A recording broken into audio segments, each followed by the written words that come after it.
একবার ভাবুন তো, বিদেশের মাটিতে আপনি বন্দী, চোখে কালো কাপড়, চারপাশে ভারী অস্ত্র হাতে একদল জঙ্গি, আর আপনার মুক্তিপণ চাওয়া হচ্ছে 1 কোটি টাকা। ঠিক এমন এক গা শিউরে ওঠা গল্প নিয়ে 2026-এর বড় পর্দা কাঁপাতে আসছেন আমাদের প্রিয় আফরান নিশু। সুরঙ্গের এই বিশাল সাফল্যের পর নিশু কেন এতদিন নিখোঁজ ছিলেন?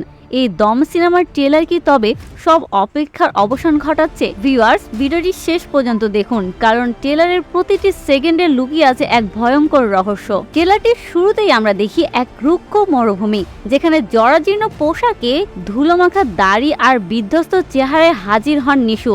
তার চরিত্রর নাম শাহজাহান ইসলাম নূর। আমরা দেখি তাকে অন্ধকার ঘরে বন্দি রাখা হয়েছে, শিকল দিয়ে বাঁধা তার পা।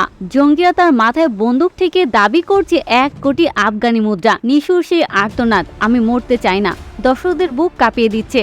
ট্রেলারে এক পর্যায়ে আমরা দেখি নিশুর পিছনের গল্প, তার সাজানো সংসার, প্রিয়তমা স্ত্রীর সাথে কাটানো সেই রঙিন দিনগুলো। কিন্তু ভাগ্যের কি নির্মম পরিহাস, সেই সুখের জীবন ছেড়ে আসে নরকে বন্দী। রেদন রনের পরিচালনায় দম শুধু একটি সিনেমা নয়, এটি হতে যাচ্ছে এক বাংলাদেশি যুবকের বেঁচে থাকার লড়াই।